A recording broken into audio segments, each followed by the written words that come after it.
brainstorming on ways that we could help meet the needs of some of these youth. I just started brainstorming on it, and there was I had a tutor for that program, a very good friend of mine, still teaches at Watkins College.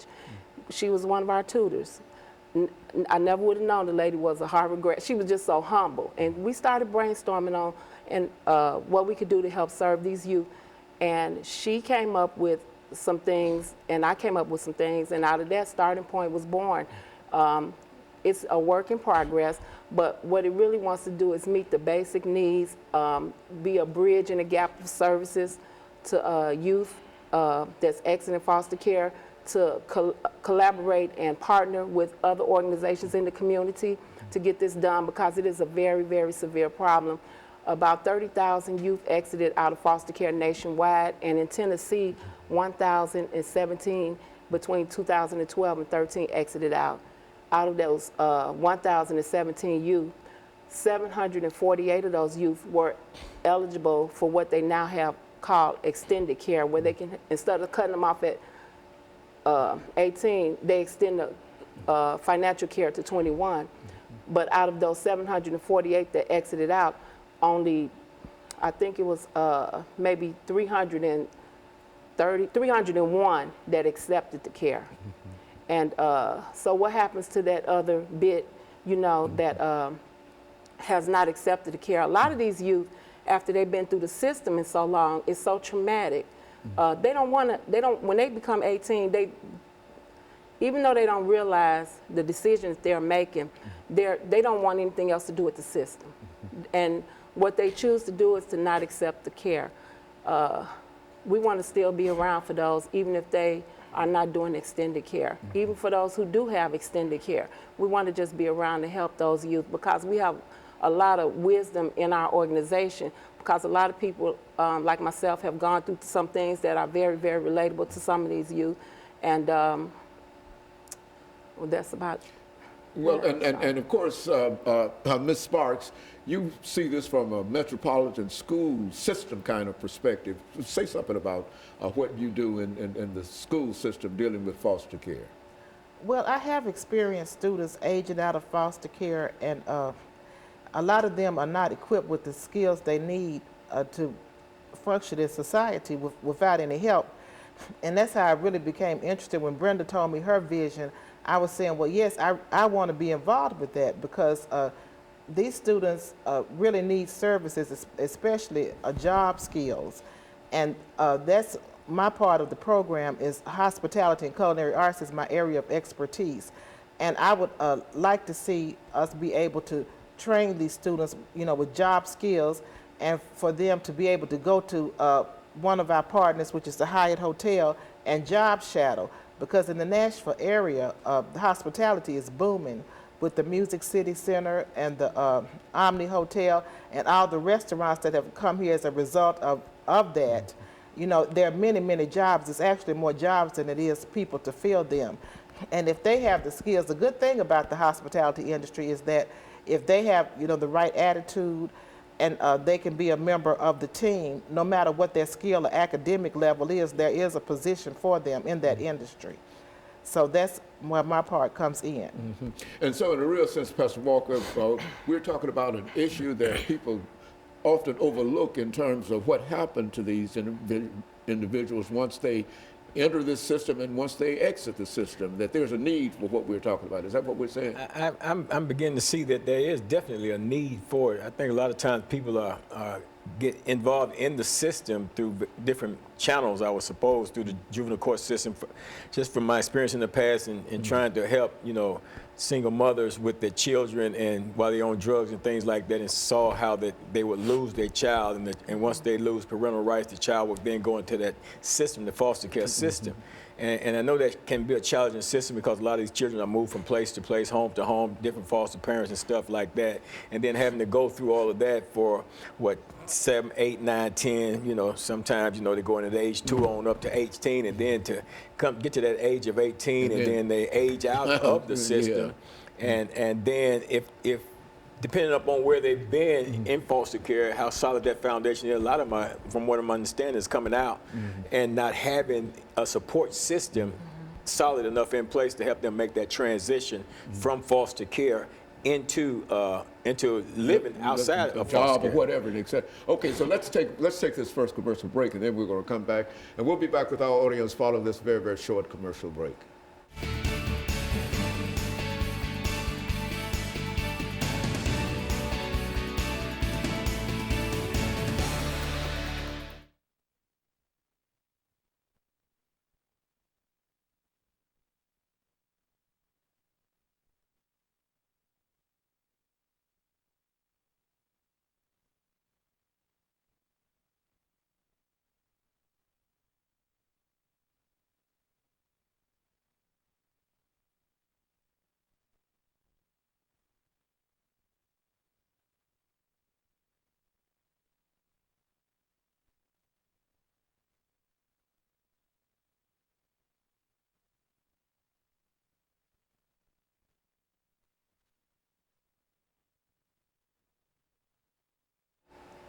Thank you and welcome back to the final segment of the show for today.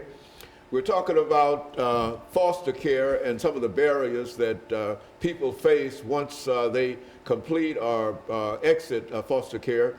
And our guests, Pastor Walker and Ms. Redmond and Ms. Sparks, are giving us some excellent information in reference to some of the issues that are involved in this whole issue of foster care. Let's go back to you, Ms. Redmond, since you've been involved in this process and you understand a lot about it, and sort of enlighten our audience in terms of some of the challenges that you see, and then Ms. Sparks will talk about how these individuals are operating within the school system, and then again, Pastor Walker will have an opportunity to sort of summarize up some of the things that we're doing. Okay, well, a lot of challenges I see that these youth are having. I'm a member of the Foster Care Review Board at Juvenile Justice Center down in Nashville, Tennessee, and without saying names, because there's so many cases, we've just formed a board that's focused on youth exiting out of foster care. I see a lot of issues with the kids, with some of the youth, that starts off with just having people involved in their lives that that really are concerned about the youth. That's love and care is you believe that's something that would be something that all of them would need. That's the biggest thing. If it's, I recently did some research and saw the little boy that went up in front of the church. He had on a suit that was borrowed. He's 16 years old. He was in the news everywhere, and he stood up in front of church asking for a family. And I think that's just what these kids want. They just want a true family. They just want someone to love them. They just want someone to guide them. And with that in mind, I think that more scrutiny should be paid attention to who brings these kids into their homes, even though there is a rigorous process to get those kids into the homes. But is the foster parent doing what they're supposed to do once the kid get into the home? Now that's the issue when they come to Foster Care Review Board that we see. Foster parents are compensated for keeping children, keeping these individuals. Is yes, that they what we're get a saying? board payment. They receive a payment, a board payment, which probably really isn't a lot, but in order for these kids to continue to be eligible for the payment after they exit out the foster care system, they have to be enrolled in a post-secondary school or either in an educational or vocational school in order for them to continue, so their housing, their placement won't be in jeopardy. So having a roof over their head won't be in jeopardy. Now, if the foster parent is not doing what they're supposed to do in order to help this kid get placed in a college or accepted in a university, that payment, when they graduate high school, is going to stop, that board payment, so that puts them at risk. And as a Foster Care Review Board member, those are just some of the concerns that we have, that everybody all around the board is doing what they have to do, and for these kids to be successful. And sometimes it's pretty sad to watch, because a lot of the kids they're it's, they're really dependent on their parent to They're just help them to get lost across. and don't know any directions, and it seems that they need the kind of guidance that Yeah. perhaps some of the parents are not provide. Ms. Sparks, dealing with the metropolitan school system, you've been involved with it from that perspective. How does the school system react in reference to these foster children? Well, a lot of times I think the children are not getting the services that they need within the school system. And I think that that's where a starting point, organizations like ours can, come in and serve like as a bridge between foster care and independent living. And I would, like to see us, at some point have the facilities, have a kitchen, a classroom, computers, everything that we need to equip these children with, well, young adults really, with the job acquisition and retention skills they need to be successful, not only to get a job or to get in post-secondary education, but to stay there and complete it and finish, or if they choose the work path, to be successful on the job. And so we're talking about a considerable number of children who might fall into that category, Right. and so it wouldn't be bad policy for the school system to sort of provide some kind of activity there that deals specifically with them outside of the rest of the students that are there. That is to Right. sort of zero in on that group. Is that what we're saying here, Ms. Redmond? Yeah, that's kind of sort of what we're saying. I've worked in family literacy programs, worked in community organizations, and even as I taught for 4 years. Also, I've always worked with the at-risk population some type of way in the community environment. And I think that maybe if we can identify that population, if we can go in and identify that population within the school system, maybe talk to some guidance counselors and start some type of family program within that would allow people to be able to see us and who we are and what we have to offer, it would really get more exposure out to that we just want to be a bridge in the gap in services. A lot of the programs, we have some great programs out here, but I don't think that, I know for a fact that this hospitality culinary program that we have in our organization is one that has been researched very thoroughly. We have formulated it according to stats and statistics and what's going on in Nashville as far as industry, as Ms. Sparks spoke about, is employment. And a lot of these children, they're not going to college right away. So what we want to do is just get them involved in some skill-based programs that will allow them to be able to become employed. I also researched recently some of the industry here, Kroger's, how many jobs. We offer a cake decorating class. I researched Kroger's and saw what they had to offer, what type of money that they pay for cake decorators. It sounds small, but it's always good to have something to fall back on. You know, they can even take it as far as doing private things for people and earn money. These programs are important, you know, to have skills that they can use. So. Ms. Sparks, the final statement in reference to what the Metropolitan School can do, and then we'll have Pastor Walker to sort of wrap us up today. But what else do you think that you might be able to do in the Metropolitan School system, even if it's only to identify some of the people that are involved in the system?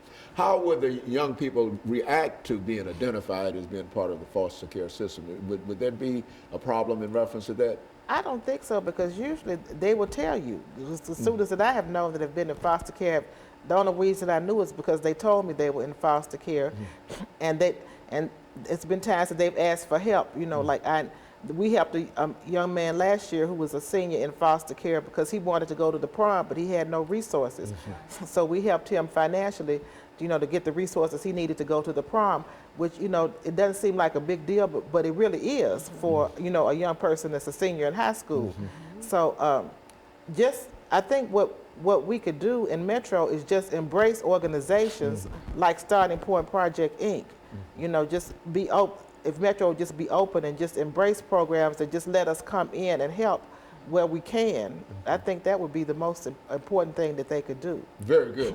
And of course, Pastor Walker, let's sort of allow you to sort of wrap us up here today and think in terms of what the churches and perhaps other organizations might be able to do to make this widely known, more known than Well, it is I now. think it would be important for churches in terms of getting involved and form partnerships with organizations like Ms. Redmond's organization to help bridge that gap, because I'm sure that some of the horrors that some of the youth experience in the foster care system itself, and then, as she said earlier, how people age out and they just want to get out of the system because of some of the things that may have gone through while in the system. At one point, I sat on the Davidson County Foster Care Review Board many years ago, and that was one of the things we did, making sure that these children was provided the services that they were supposed to be provided by the foster parents. In a lot of the cases, they were not being provided, and it was us to advocate on behalf of the youth. Very good. Let me thank the three of you for bringing that excellent information in reference to foster care, because I think it's something that not many people reflect upon. And so I want to thank you for that. And let me encourage our audience to tune in again next week for another informative edition of Comments. Thank you and good morning.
See,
No.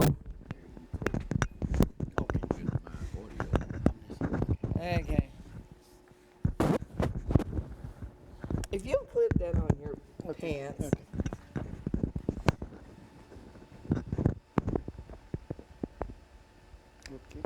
All right. And here we go. We are back in business. I have these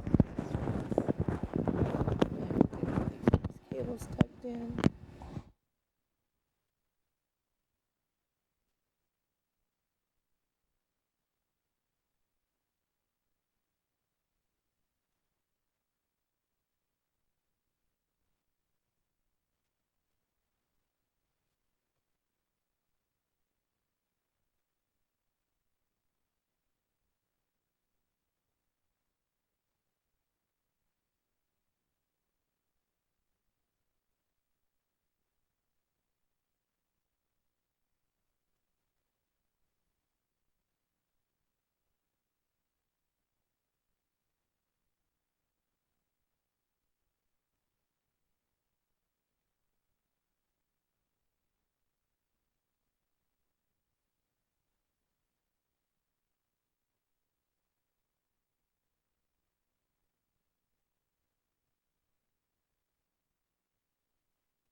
thank you and welcome to the show this morning.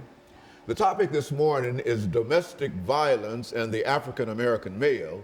And we have to talk about domestic violence and the African American male, Gregory Taylor, who has been with us on a number of occasions, and now he would like to give us some information relative to domestic violence and the impact that it has upon African American males.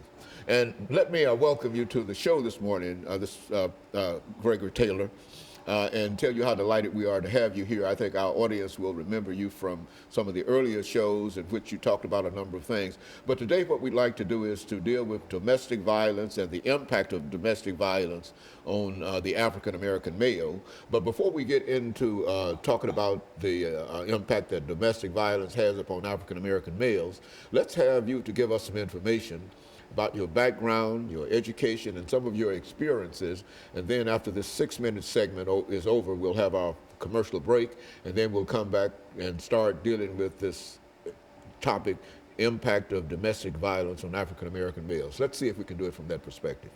Thank you. Dr. Haney, I am a native of Tuscaloosa, Alabama. I went to school at Selma University, and I went to graduate school at Virginia Union, and I have a doctorate degree in research from the Future America Research Institute. And in the area of what I call a spillover from domestic violence is in the classroom.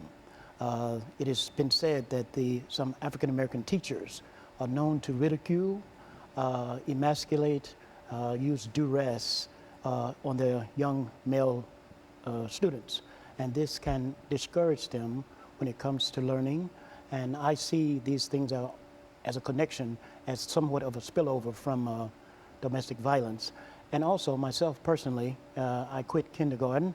My mother allowed me to quit because I was afraid of the teacher's voice. I remember in the first grade I was emasculated by a little girl in the first grade class, and I didn't know what those things were which I had experienced. So I have a background where from 1961 to 1996, I worked my way through the side effects from verbal abuse, which is an extension of domestic violence. And today, from what I'm witnessing, a lot of men are not able to explain the imprint that the female voice has left in their memory. And this is an area where I believe if they can learn to explain those, it would do away with the violence.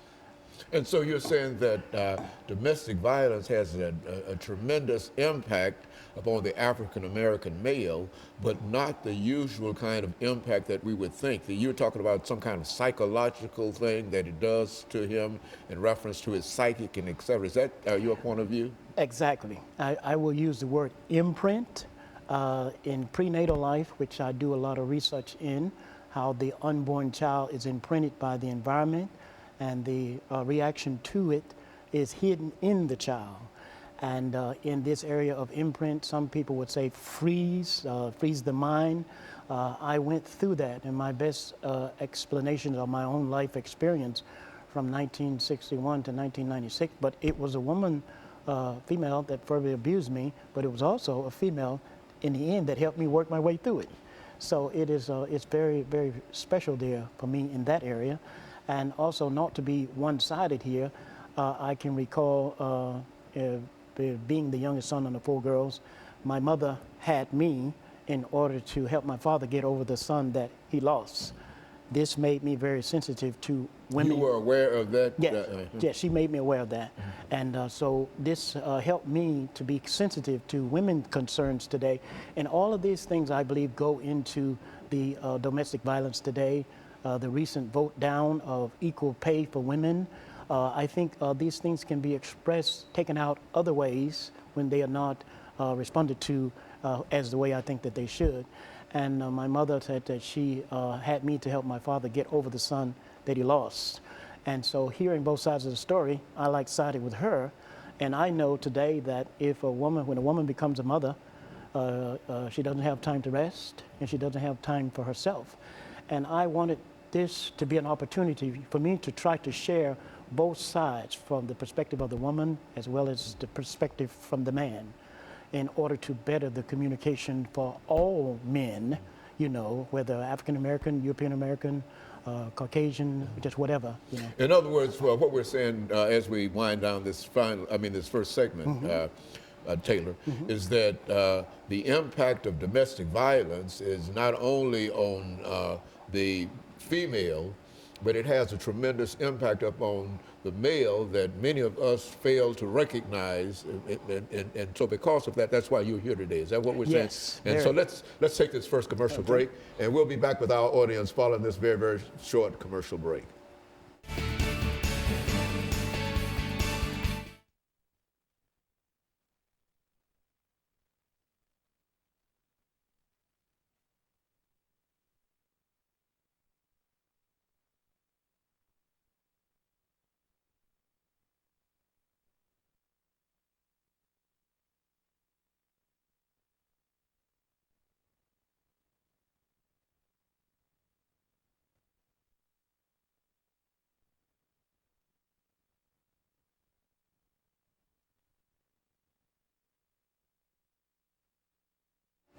Thank you and welcome back to the second segment of the show for today. We're talking to Gregory Taylor, and his information has to do with the impact of domestic violence on African American males. And Taylor, I think that many of us, when we think in terms of domestic violence, we rarely think in terms of the impact that it has upon the male. We generally think in terms of the impact that it has upon the female. And I think that it has been well documented in terms of what it does to the African American female. I think they end up with bruises and splinters and et cetera in reference to it. But let's move on into the second segment to develop this idea that African American males are having a tremendous problem in terms of dealing with domestic violence. That is true, Dr. Haney. I can recall when I was living in Atlanta, a lot of the men who went to domestic counseling with their wives or girlfriends, they always told me that it was very one-sided. The counselor only wanted to know what they said. And this inspired me to started writing about this. Publisher David Smith of the Atlanta Bulletin newspaper wrote my first piece about domestic violence. He wanted to know why I felt it was necessary to share this. I said, from what I'm hearing, there's no leverage for the man or platform anywhere for him to share the effect that it's having on him. And not only that is his ability to be able to explain the effect that it has had on him, because from speaking from personal experience, I did not know how to realize, how to recognize. To articulate. Exactly. You know, did not realize how to recognize, how to articulate it. And it was a lady, you know, this was in 1996 when the Olympics was in Atlanta. She never gave up on me. She didn't criticize me. You know, she just listened to me until I was able to capture it and explain it. And that is something, as I think back over the years, the number of times that I had gone through those experiences, and my heart go out to men as well as women today. In the area of, for instance, men are insensitive to women in the area of equal pay. You know, these things, and when she becomes a mother, she doesn't have the time to rest, or doesn't have time for herself. And then on the other side, there are men, as I sometimes say, we are suffering from our fathers' lack of understanding of our mothers, you know. And today we are having to find ways to work through this. I remember hearing Tom Brokaw saying at the commencement at Vanderbilt 3 years ago that the 21st century is the century of the woman. And I believe these things. And one humorous story, Dr. Haney, when I was in Atlanta, I had to have ear surgery. And I had to think about this, you know. And I said, well, in the beginning of the Bible, the Lord put the man to sleep and created the woman. I said, so I'm going to find a woman to put me to sleep. You know, it was just something about special for me to have a woman to put me to sleep, to bring me back, that kind of thing. But I just tried to draw from both sides to create conversation, bridge, so that it can prevent the violence. And there, my research is being used in Atlanta to help men who are incarcerated. They are able to use it, and it's like what I call a mental map to identify sounds. And some of the women who have read it, they said that it's like a mirror to them to see how they sound on paper.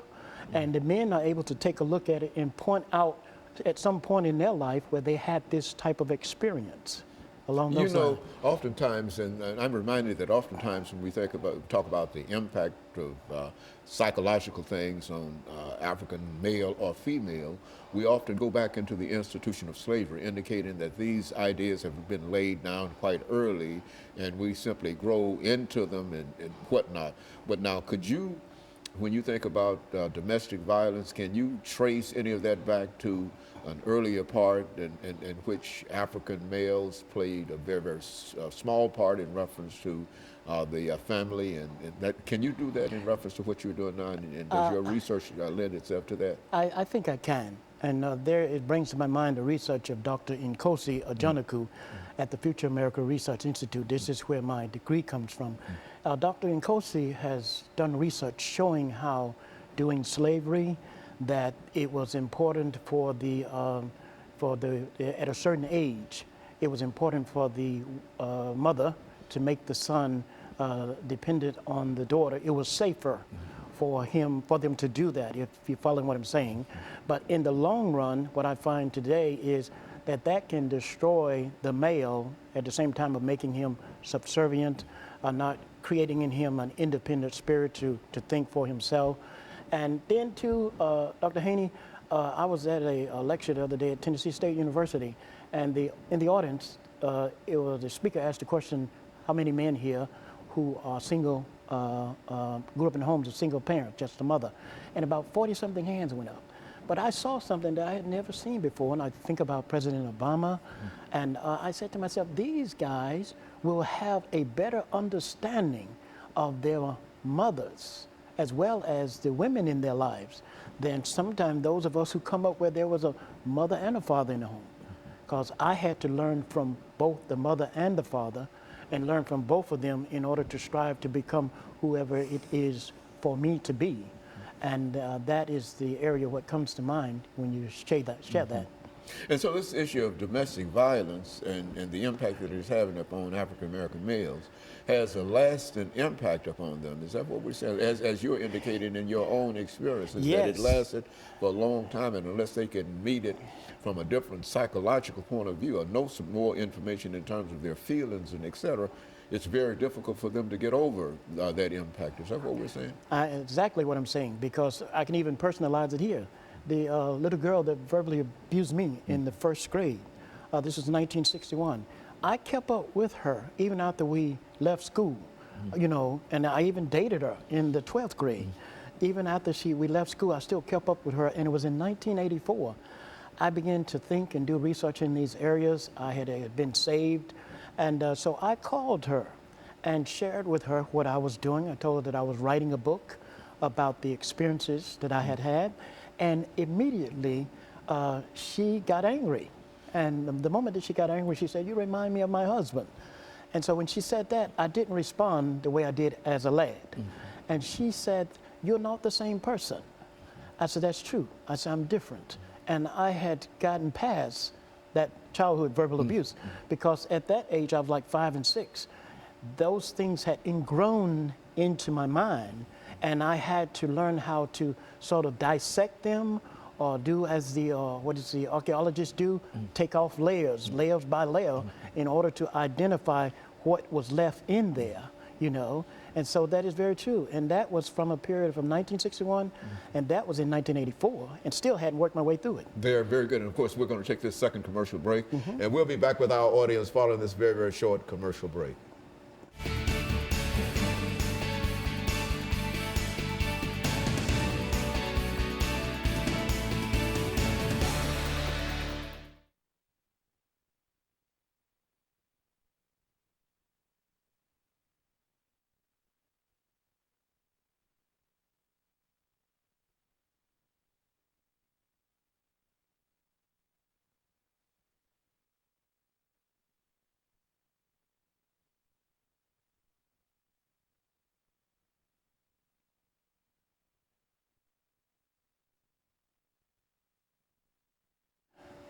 Thank you, and welcome back to the final segment of the show for today.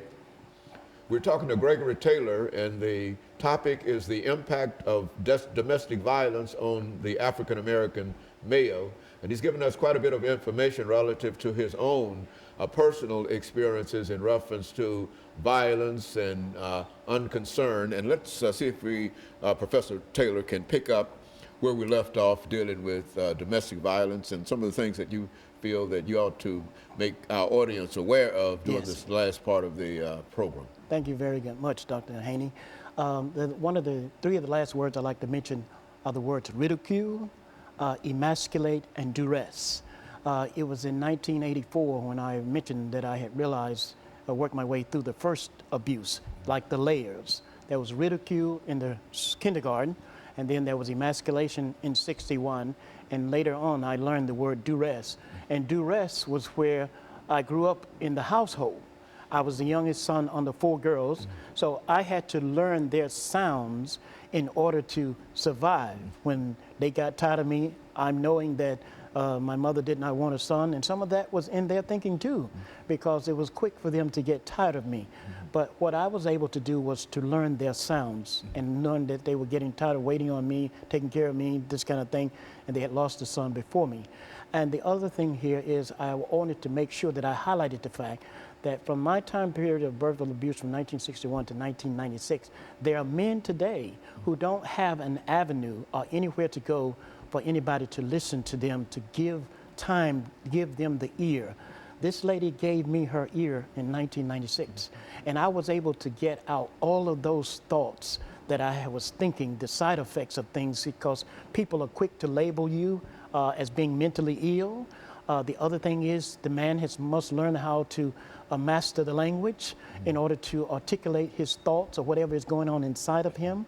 And it's just very important, because when I was in Atlanta, and I don't know if I said this earlier or not, but I actually ran for the presidency of the National Council of Negro Women. I felt, even this was in 1992, it was that important for me to try to get on that type of situation to help better relationship between the male and female of our people. And I have also found the research has been tested internationally. Men from other countries are able to identify with these things as well. And I've had some women to tell me they don't want me nowhere near their husband. You know, they don't want this to be known. Because they think that that's a great secret, and somehow you've explored and found the secret, and so they don't want you to tell everybody. Is that what we're saying? That's exactly what I'm saying. And then there was another one who said that she believed that this research is going to open up a new door in the conversation of domestic violence. She was a professor at Vanderbilt University here. And I just would love to just see it flourish in a way where, and I'm using also the game called the Ungame. It is designed to develop interpersonal communications where people can share and feel safe, not ridicule, sarcasm, judgmental, and things of this nature. And I've been using the book Verbal Abuse by Patricia Evans. She's out of California, and she shared the statistics with me of the number of men come to her who have been verbally abused by women, and they don't have anywhere to go. And the main thing is, from what I've seen from my personal experience, all these years that I suffered from being misunderstood, you know, rejected, even in my family, you know, rejection is a common thing for me.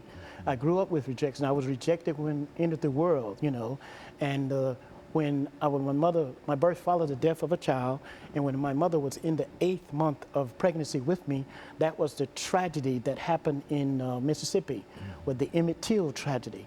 So I understand the imprint of these things, and being that in the month of April, this is the most depressing month in the history of America. So many tragedies. Even as of this month, there have been about 11 that have taken place just this month. And so all of these things come together.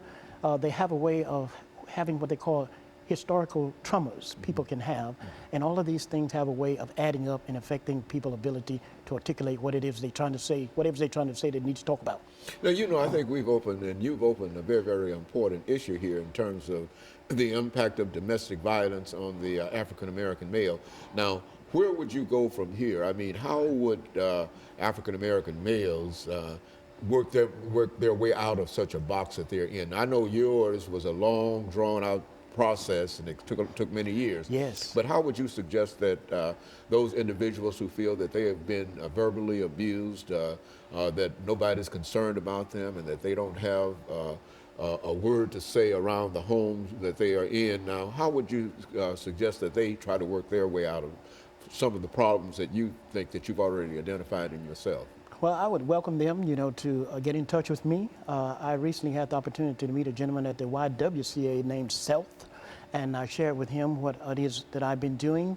And I've welcomed them, you know, to get in touch with me and connect them with other men who have gone through these experiences, and they don't have anybody to really talk to about it, not to be made to feel wrong or feel like you shouldn't feel this way. And one of the other things come to my mind here is the book, How to Talk So Kids Will Listen, and Listen So Kids Will Talk. And in that book, Dr. Haney, it says that a child may not know how to tell you how you made them feel, but they know how to feel. And this is what we're trying to do, help them to get their feelings out, because a lot of this has happened when they're very young. And I was attending the black educators here in the Opryland about 2 years ago, and it was stated there in the class why we can't read, that the kids were ridiculed, some of the males were ridiculed. I was one of those. I grew up ashamed of reading. Even when my mother taught me to read the Bible, I discovered that she made me feel guilty when she couldn't pronounce a word. And as an adult, I discovered that she didn't know phonics, and I didn't either. You know, so it's just, this is a great opportunity for me to get something out that I've been carrying for a long time, and I believe it's going to help make relationship better between men and women when they can learn to discuss and get these things out. Because oftentimes I think you will admit that when we think in terms of domestic violence, it's almost a one-way street. That's correct. The impact that it has upon the female without understanding the psychological impact that it has upon the male, Exactly. which can be just as disastrous in terms of what it does to him psychologically as at what it does to her physically, and etc. And I think that what we're saying here is that there has to be an understanding of this, and that perhaps females, when they start thinking in terms of what they're saying to their male significant others, Yes. ought to be careful, as well as men ought to be careful as in terms of what they say to the significant female or significant others in Yes. their lives. Is that what we're saying? We ought to be concerned about the way we speak. That's right. Toward one another. That's right. And this little story come to my mind. I found it in a tract in the Church of Christ. And it said that this little old lady was a cook, Dr. Haney. And they asked her, they said, why do you have so many friends? And she said, I taste my words before they come out of my mouth. She said, don't taste right to me. I don't let them out. I keep them in, you know. And that's the idea, too. Be careful and be sensitive to other folks in spite of what the situation might be. And that could help not only African American males, but that could help females and et cetera. And in spite of all of the problems that might have come out of slavery and all of those problems that we talk about, psychological problems all the time, that people can change their lives and they can live a more productive life if they are concerned about others. Is that what we're saying? Yes, sir. And identifying, realizing that the voice can scar in the soul. In South America, there's an expression that a wound from a knife will heal, but the wound from the tongue, it takes it longer to heal, this type of thing. And last, saying this, anybody the young men who hear this, they can feel free to get in touch with me. You know, I would welcome calls or emails, whatever, share my experiences to help them on to the next level. And you think that this is a real issue that we ought to be concerned about, not only as Africans, but as people, that we ought to be concerned about the way we deal with one another, and way we talk with one another, and whether we are sympathetic toward one another or not. Is that might do something in terms of making better relationships between everybody. Is that right? Most definitely, Dr. Haney. And you know, it also, a lot of men are not able to address this. And that one of the highlights of why I wanted to get this out, because they have to be honest about that. They're suffering from things, and then there are women who do not know how to share. If they don't get any evidence of the signs of the side effects of abuse, they won't ever know. Oh, very good. And of course, let me thank you, Taylor, for bringing that excellent information to us today. And let me encourage our audience to tune in again next week for another informative edition of Comments. Thank you and good morning. Hold it.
first segment is 6 minutes background here.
Thank you and welcome to the show this morning. The topic this morning is the Civil Rights Act of 1964 and the assassination of African American leaders during the decade of the 1960s. And we have with us to talk about the Civil Rights Act of 1964 and the assassination of African American leaders, Dr. Lewis Baldwin, who has been with us on a number of occasions. And of course, Dr. Baldwin, let me welcome you to the show this morning. Thank you. And so I'm much. sure that you need, and I say this every time, no introduction because you've been with us from the very, very beginning. Yes, but I think that each time, Dr. Baldwin, you bring some additional insights into some of the things that we're talking about. And I think that since this year represents the 50th anniversary That's right, of the Civil Rights Act of 1964, we've had an opportunity to celebrate that. But at the same time, I don't think that we've had an opportunity to pull in That's this right. aspect of what we're talking about, and which is to say the assassination of African American leaders at this time, Exactly. and perhaps the impact that this had in helping to bring about those assassinations. That's Let's right. talk about that, but let's talk about Lewis Baldwin. Yes, And thank more you. specifically, what we'd like for you to do is to talk about some of the work that you've done dealing with civil rights and Martin Luther King and that kind of information during the first segment, and then we'll talk about the assassination and et cetera after this first segment. I should begin by saying that since 1984, it's been about, what now, 30 years since I actually started to do research on Dr. King and the civil rights movement. And since that time, I've been involved with 11 publications, books on Dr. King. I've authored 5. I've edited a couple of books and have been, of course, a co-author or a co-editor of 5 other books. So I've been involved in this kind of scholarship for more than 30 years. And I've been very interested not only in Dr. King's contributions to the civil rights movement, but also contributions of Thurgood Marshall, others who were involved in litigation, the court system, because I think the civil rights movement was fought on a number of different fronts, not simply the social activism of Dr. King and the SCLC, but also people like Thurgood Marshall, who was a part of the Supreme Court, and people like Adam Clayton Powell Jr., who was involved in politics. So I think we have to understand that the civil rights movement was fought on several different fronts. And my scholarship has really been about that kind of thing, how the movement unfolded on several different fronts. Very good. Now, in terms of the topic that we're going to deal with today, the Civil Rights Act, let's talk about the Civil Rights Act from the perspective of what was the situation prior to 1964 in terms of what you might describe as civil rights. Exactly. When you look at the period prior to 1964, we have to take into account deeply entrenched patterns of Jim Crow in the South. Now, we know that going back to 1866, you get your first Civil Rights Act. And that Civil Rights Act, of course, was actually about establishing the citizenship, not only of whites, but of other minorities, of minorities in society. In 1875, you get your second Civil Rights Act, which actually is the first Civil Rights Act that dealt with public accommodations, that blacks should be treated fairly in inns and on public conveyances, on water and on land and eateries. 1957, you get your third Civil Rights Act, which creates a Civil Rights Commission. And in 1960, you get a fourth Civil Rights Act. But the most comprehensive one was the 1964 Civil Rights Act, which, of course, prohibited discrimination in employment, which meant that labor unions and employers had to hire and fire people without references to race or color. And that 1964 Civil Rights Act also had a lot to do with education. It meant that there would be federal oversight to make sure that discrimination did not occur in schools, that voting rights would be extended without literacy tests and poll taxes, that public facilities like swimming pools. And Dr. Ball, let us take this first commercial break, and then we'll get back to where you are now. And we'll be back with our audience following this very, very short commercial break.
Thank you and welcome back to the second segment of the show for today.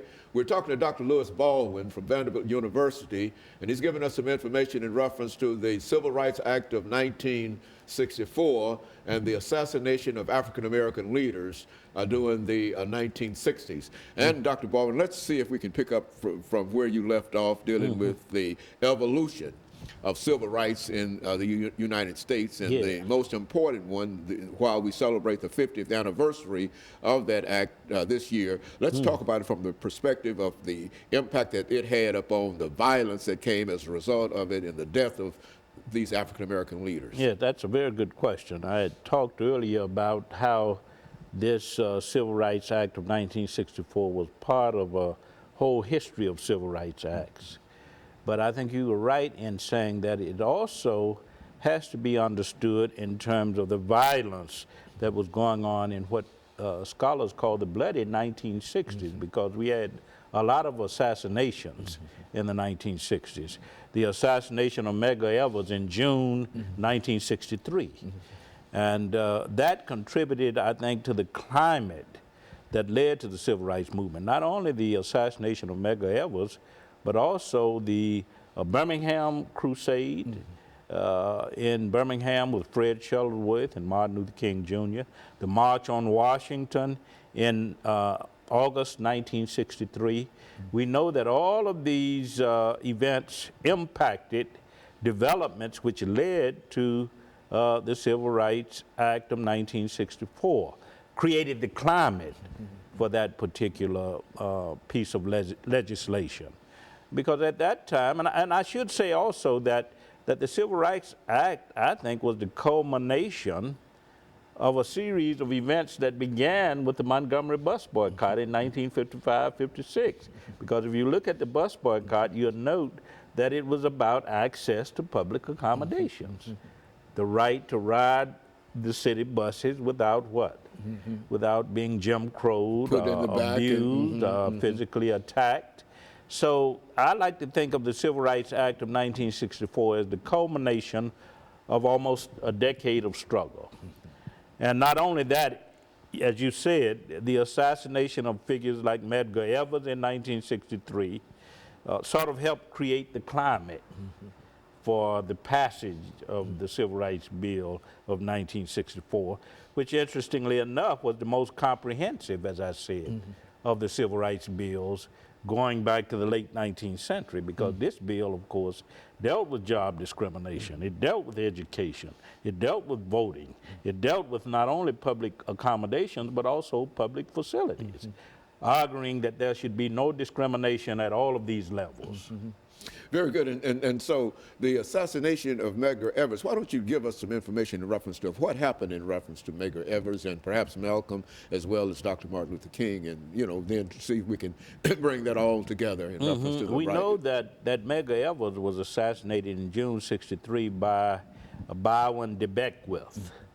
And of course, I think that assassination was very important because Medgar Evers was involved with the NAACP in Mississippi and had been working for years to get people in Mississippi the right to vote and to strike down the barriers that had been created by Jim Crow.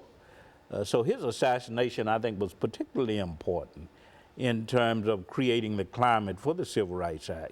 Now, if we look at the assassination of Malcolm X, it occurs in February 1965. So that's after the Civil Rights Act.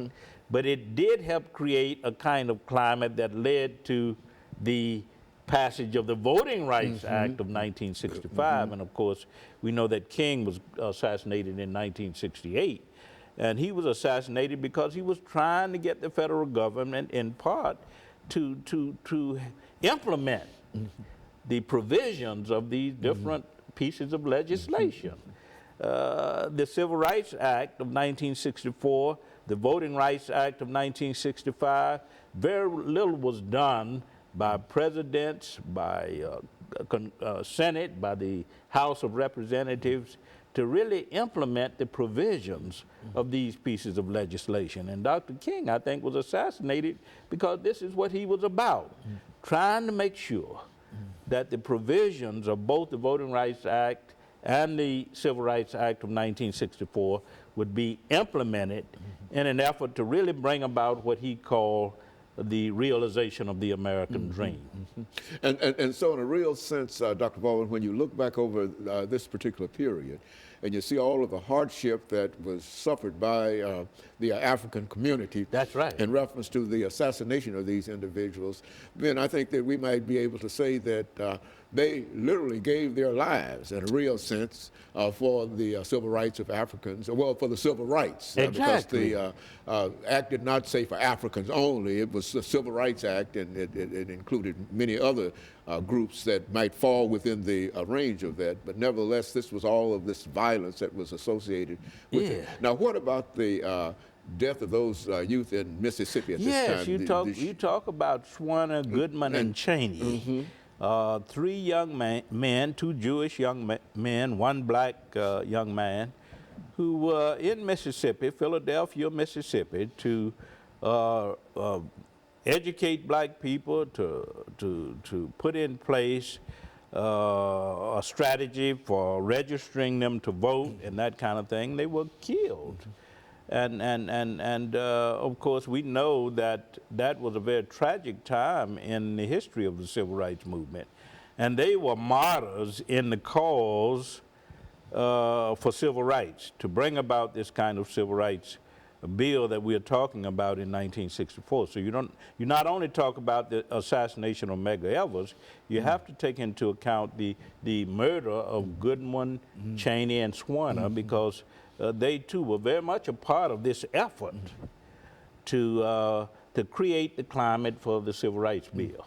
And I think what is more important in reference to this, one minute, what is important in reference to this is that it's the violence in a real sense that helped to propel all of this act, and still today we find that after having the right to vote and et cetera, say something over the last 10 seconds about what we should do in reference to exercising these rights. I think it's ironic that, you notice in our society today that there's an attack on many of the civil rights gains that came in the 60s. We know about the attack on voting rights, the call for voter IDs, et cetera. And I think we need to renew ourselves in terms of a sense of where we should go in terms of fulfilling Dr. King's dream and others' dream. Those who gave their lives ought to be worth us fighting for and voting for now. Exactly. And let me thank you, Dr. Baldwin, and let me encourage our audience to tune in again next week for another informative edition of Comments. Thank you and good morning.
Thank you and welcome back to the final segment of the show for today.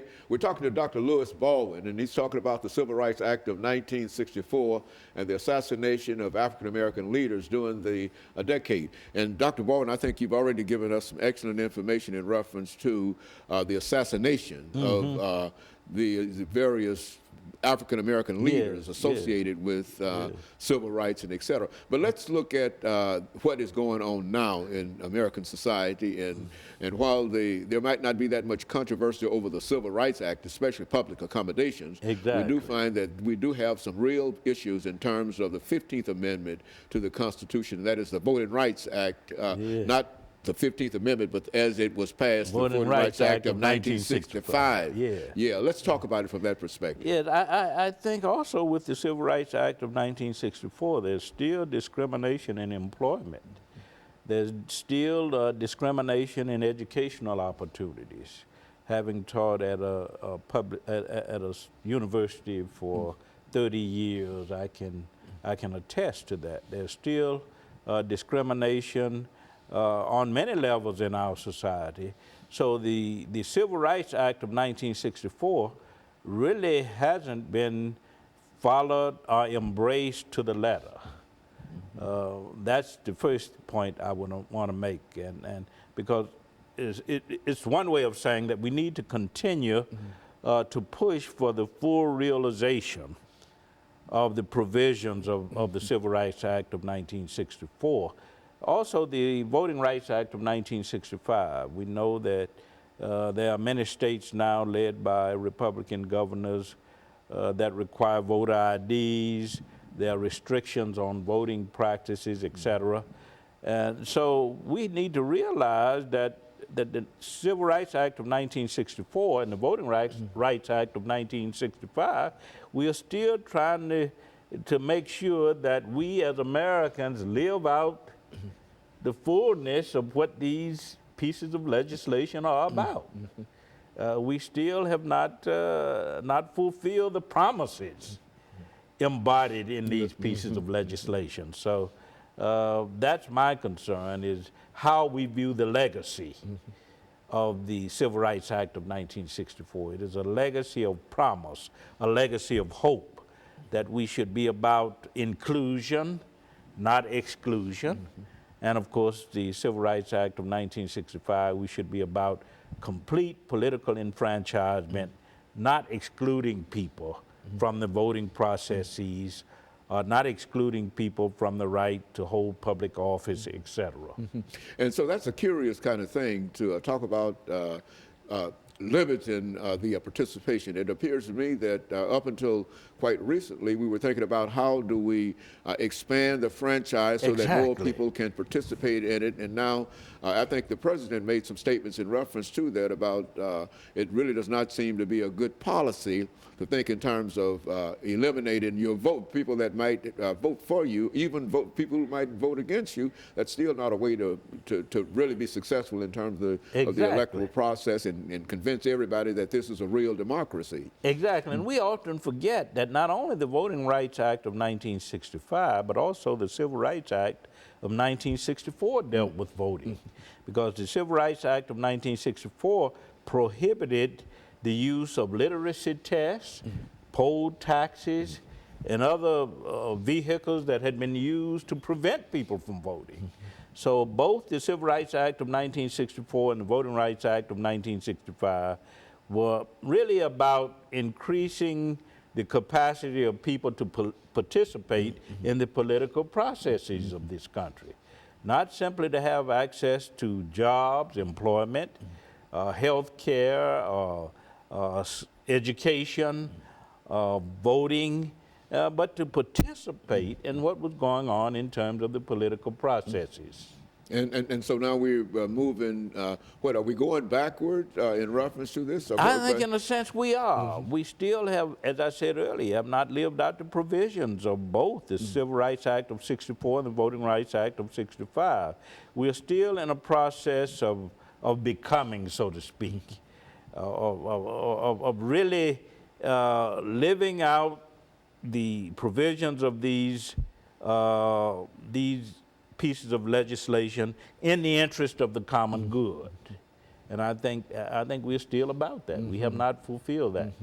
Well, now, what would your message be to young people, Dr. Baldwin, who might not be concerned or might not participate in what we're doing here? About how does the Civil Rights Act impact upon them? I think young people, their first step involves learning about history.